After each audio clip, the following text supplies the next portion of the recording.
This company secretly rules the world.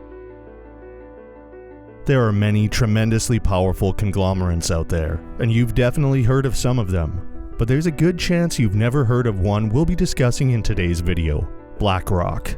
BlackRock, founded in 1988 by Larry Fink, is the world's most powerful Wall Street fund, managing $10 trillion in assets. To put that in context, if you earned $1 every second, you would only be worth the same as BlackRock in about 240,000 years. So what exactly is BlackRock?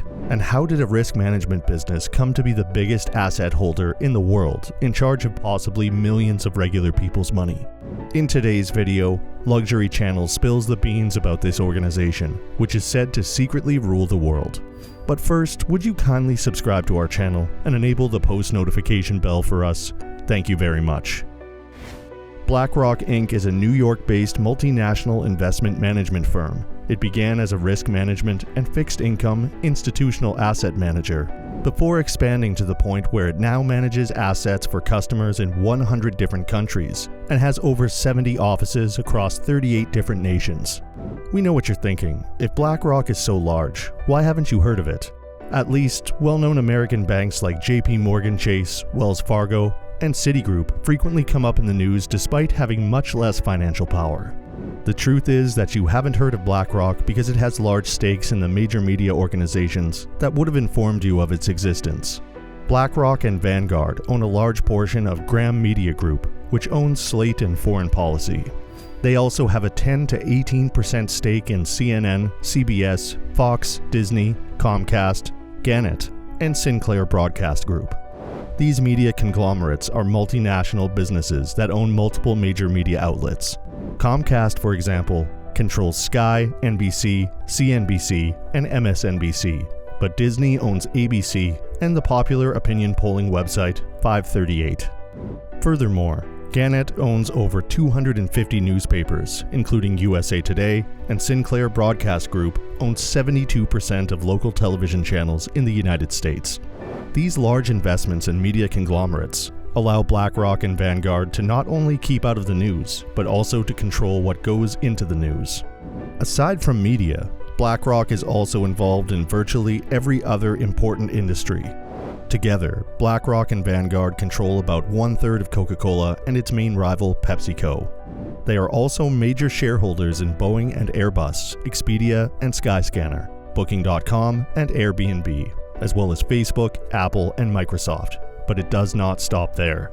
BlackRock and Vanguard also have stakes in competing airlines, oil companies, refineries, steel factories, mining companies, e-commerce sites, credit card companies, insurance companies, tobacco companies, automobile behemoths, weapon manufacturers, renewable energy firms, and so on.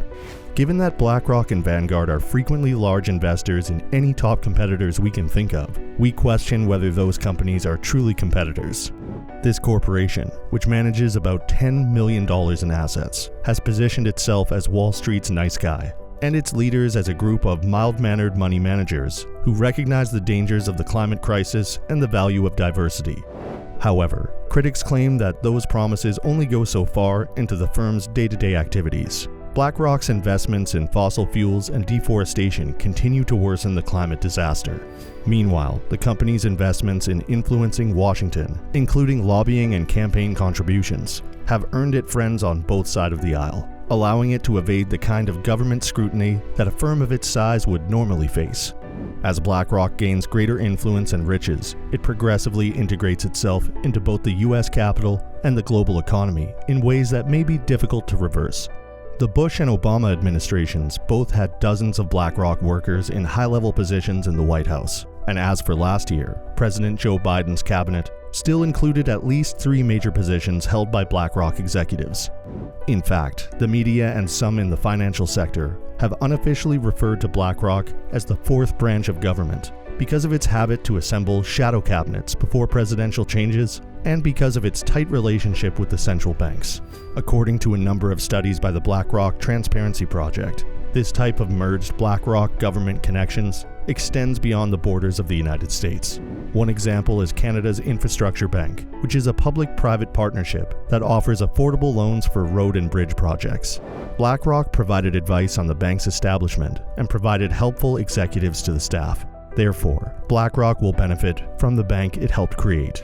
One report released exclusively to the prospect also revealed a complex web of links between BlackRock and Mexico's former government, led by Enrique Peña Nieto.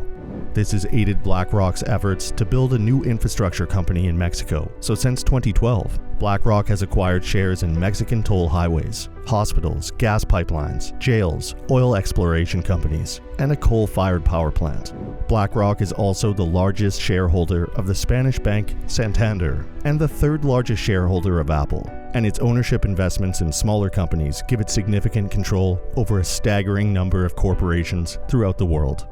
BlackRock uses a sophisticated technology platform called Aladdin, which operates more than $21.6 trillion in assets and uses algorithms instead of human managers to manage portfolios, which explains why they are so effective at assisting governments around the world.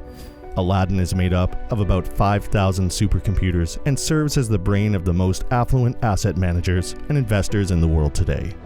Aladdin, which analyzes and keeps track of investor portfolios and can assist professional money managers with identifying hazards, was introduced by BlackRock in 1999. It is now a titan that is heavily utilized both within and outside of the money management sector. Finally, we've arrived at the main question: who owns BlackRock? BlackRock is owned by several investors, but let's concentrate on the top four: State Street, Capital Research and Management Co., Vanguard, and BlackRock Fund Advisor. The majority stakeholder in BlackRock is Vanguard, the same Vanguard that we have been referencing throughout the video.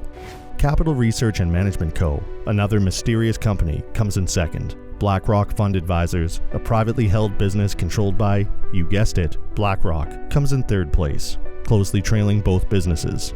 Even their CEO, Lawrence Larry Fink, and their websites are the same for both businesses. State Street placed fourth overall. Strangely, BlackRock owns the second highest number of shares in State Street, while Vanguard has the majority of the company's stock. Do you detect anything suspicious at this point? We surely do, and we believe we can figure out what it is by revealing Vanguard's owner. So who actually owns Vanguard?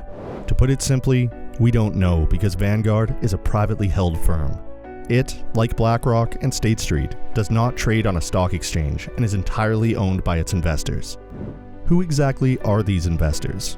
Nobody knows, and we couldn't even find any names on the internet. Before we go, it's important to note that, as a result of a fairly recent move, Vanguard now also owns 10.29% of Twitter's shares, successfully ousting Elon Musk from his spot as the top shareholder, at least temporarily.